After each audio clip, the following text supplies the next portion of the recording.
마가복음 11장 11절로 14절 말씀 제가 봉독해 드리겠습니다. 예수께서 예루살렘에 이르러 성전에 들어가사 모든 것을 둘러보시고 때가 이미 이름에 12 제자를 데리시고 베다니에 나가시니라. 이튿날 그들이 베다니에서 나왔을 때에 예수께서 시장하시니라. 멀리서 잎사귀 있는 한 무화과 나무를 보시고 혹 그 나무에 무엇이 있을까 하여 가셨더니 가서 보신즉 잎사귀 외에 아무것도 없더라. 이는 무화과의 때가 아님이라. 예수께서 나무에게 말씀하여 이르시되 이제부터 영원토록 사람이 내게서 열매를 따서 먹지 못하리라 하시니 제자들이 이를 듣더라. 아멘. 오늘 본 말씀은 이제 예수님께서 잎만 무성하고 열매가 없는 무화과 나무를 저주하시고 계시는 모습을 우리에게 말씀해 주고 있습니다. 오늘 본문 11절을 보게 되면 이렇게 말씀하고 있는데요. 예수께서 예루살렘에 이르러 성전에 들어가사 모든 것을 둘러보시고 때가 이미 저물매 12 제자를 데리시고 베다니에 나가시니라 라고 말씀해 주고 계십니다. 우리가 앞서 살펴본 것처럼 예수님께서 나귀 새끼를 타고 이제 예루살렘에 입성하신 일을 우리가 살펴본 바 있는데요.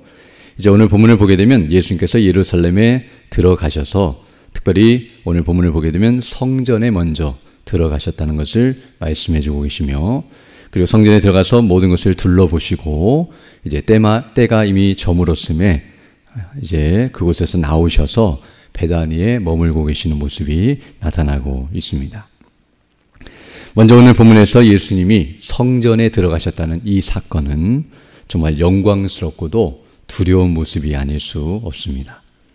왜냐하면 우리가 아는 것처럼 예수님은 바로 이 성전의 주인이 되시고 즉 성전을 만들도록 명령하시고 성막을 처음에는 모세에게 성막을 주셨는데요. 나중에 이제 솔로몬이 성전을 건축한 것처럼 이 모든 것의 주인은 바로 하나님이신데요. 예수님이 바로 하나님의 아들이시며 하나님이시기 때문에 바로 성전의 주인이시며 참 성전, 자신이 바로 성전이라고 말씀하신 것처럼 이렇게 진정한 성전 되신 예수님께서 이곳에 오셨다는 것은 정말 놀랍고도 영광스러운 일이 아닐 수 없습니다. 왜냐하면 바로 하나님께서 친히 성전에 오신 일이기 때문이며 사람들이 만든 성전에 육신을 입고 하나님께서 하나님의 아들이 직접 성전에 오신 사건이기 때문입니다. 물론 예수님께서 유월절을 맞아 공생의 기간 동안에 여러 차례 성전에 가시긴 하셨지만 이제 마지막 하나님께서 명하신 그 뜻을 따라서 이제 성전에 오셨고 예수님께서 행하시는 모든 일들이 이제 그것을 주목하게 만들고 있습니다. 어떤 면에서 이 성전이 예수님께서 성전에 들어가신 이 모습은 하나님께서 임재하신 영광을 나타내신 것이며 바로 성전은 하나님이 계신 곳인데 또 하나님을 만나는 곳이고 또 하나님의 임재의 영광을 나타내신 곳인데 바로 예수님이 임하셨다는 것은 성전의 본 모습을 우리에게 보여준다고 말할 수 있습니다. 그리고 이렇게 예수님께서 성전에 오셨다는 것은 앞서 말씀한 것처럼 예수님은 참 성전이신데요. 바로 실체가 오셨기 때문에 이제 모형이었던 이 성전은 더 이상 그 기능을 상실하고 폐하해질 것을 보여준다고 말씀드릴 수 있습니다. 성전이 계속해서 증거하고 또 예표하였던 것은 바로 성전 대신 예수님을 드러내는 것이었고 또 그것에서 드려지는 제사는 바로 예수님께서 십자가에 못 박혀 죽으시고 부활하실 그 사건을 계속해서 증거한 것처럼 이제 예수님께서 오셨으므로 이제 이 성전은 폐하해지고 의미가 없다는 사실을 우리에게 다시 한번 가르쳐 줍니다. 또한 동시에 오늘 본문을 보게 되면 예수님께서 이렇게 마가복음 11장 11절을 보게 되면 성전에 들어가셔서 모든 것을 둘러보셨다라고 말씀하고 있습니다. 즉 성전 곳곳을 돌아다니시면서 성전을 살피셨다는 것을 우리에게 말씀하고 있는데요. 이것은 성전이 어떻게 생겼는지 또 성전에 무엇이 있는지를 몰라서 보신 것이 아니라 사실은 성전 안에 있는 이 모든 기구와 또 성전 안에 있는 모든 사람들과 또 성전에서 행하는 모든 일들을 살피시면서 그 실상을 보고 계시는 모습이라고 말씀드릴 수 있습니다. 예수님께서 이렇게 둘러보신 이유는 이제 오늘 우리가 읽어보지 않았지만 15절 이하에 보게 되면 예수님께서 성전을 이제 정화시키시는, 그곳에 있는 사람들을 쫓아내시고 또 성전에 생각하는 잘못된 일들을 책망하시는 일들이 나타나고 있는데요. 바로 이런 성전 정화 사건의 예비적인 모습이라고 말할 수 있습니다. 즉 그들의 죄악의 실상을 일일이 살펴보시고 그리고 심판하시기 위한 과정이라는 것을 우리에게 보여주고 있는데요. 들어가시자마자 바로 정화시키지 않으시고 하루를 지내시고 나서 이제 다시 들어가셔서 정화시키기 전에 바로 그 성전을 둘러보시고 계시는 예수님의 모습을 우리에게 말씀해주고 있습니다. 이것은 어떤 의미에서 죄악의 실상을 낱낱이 확인하시고 확증하시면서 이제 그들을 심판하시기 위한 과정 속에서 이 일이 이루어지고 있다는 것을 알게 되며, 그러나 동시에 예수님께서 이렇게 둘러만 보시고 오늘 본문을 보게 되면 아무 일도 하지 않고 다시 베다니에 돌아가신 이유는 동시에 심판을 하시지만 회개할 수 있는 기회를 주시고 계시는 모습이라고 말할 수 있습니다. 즉 예수님께서 이렇게 한번 둘러보셨다고 한다면 사람들이 정신을 차리고 앞에서 말했던 것처럼 정화 사건이 있기 전에 빨리 자신들이 그 잘못을 깨닫고 뉘우치며 그것을 정비하였다면 예수님께 이와 같이 책망을 받지 않았을 텐데요. 계속해서 그 동일한 일들을 반복하고 있었기 때문에 이제 예수님께서 그 다음날 들어가셔서 성전에서 정화 사건을 일으키시는 것과 같이 어떤 의미에서는 예수님께서 회개할 수 있도록 은혜를 주시는 시간이었다는 것을 우리에게 말해주고 있습니다. 이와 같은 모습은 어찌 보면 지금 세상을 향하신 또 우리를 향하신 하나님의 행사와 마음을 우리에게 보여준다고 말씀드릴 수 있는데요. 하나님께서 만약 우리를 이와 같이 둘러보시고 우리의 죄악을 낱낱이 살피신다면 우리의 실상이 그대로 드러나서 우리는 심판받을 수밖에 없다는 사실을 다시 한번 깨닫게 되며, 그럼에도 불구하고 하나님께서는 여전히 세상을 지금도 보존하시고 아직 예수님이 재림하시지 않으셨다는 것은 회개하고 돌이킬 수 있는 기회를 주고 있다는 사실을 우리는 알아야 합니다.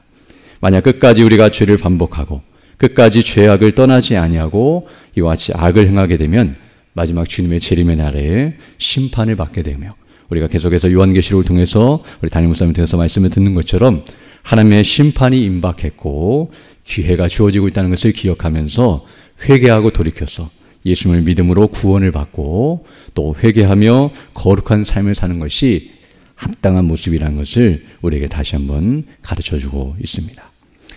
그리고 이제 오늘 본문 이어서 12절로 14절을 보게 되면 예수님께서 이제 무화과 나무를 저주하시고 계시는 모습이 나오고 있는데요.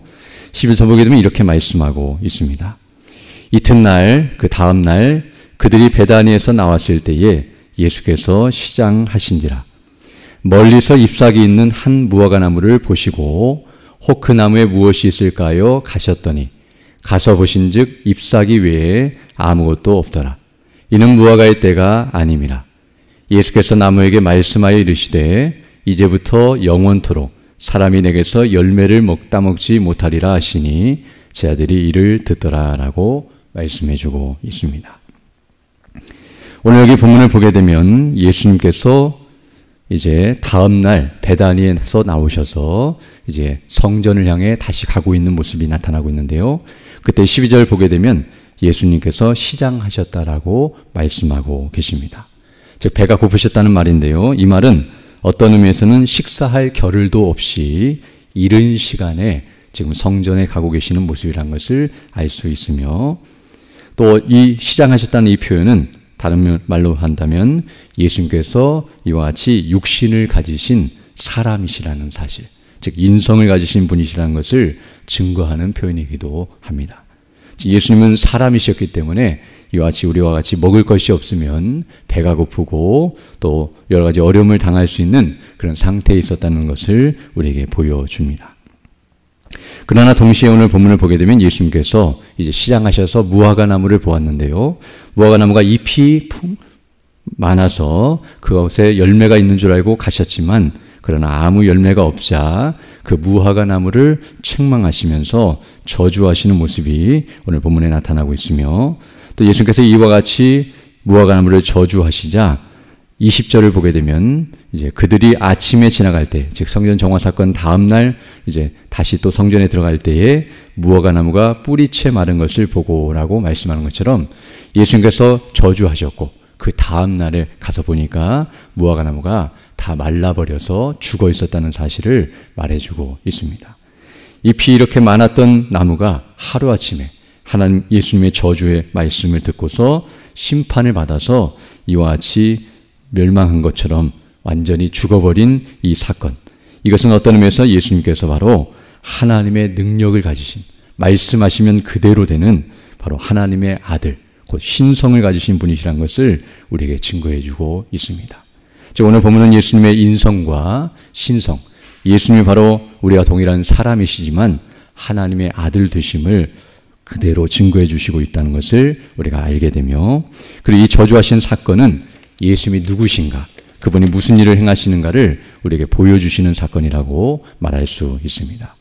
지금 예수님께서 시장하셔서 음식이 없어서 배가 고프셔서 화가 나서 무화과나무를 저주하신 것이 아니라, 예수님께서 이렇게 무화과나무를 저주하신 사건은 바로 상징적인 의미를 가지고 있는데요.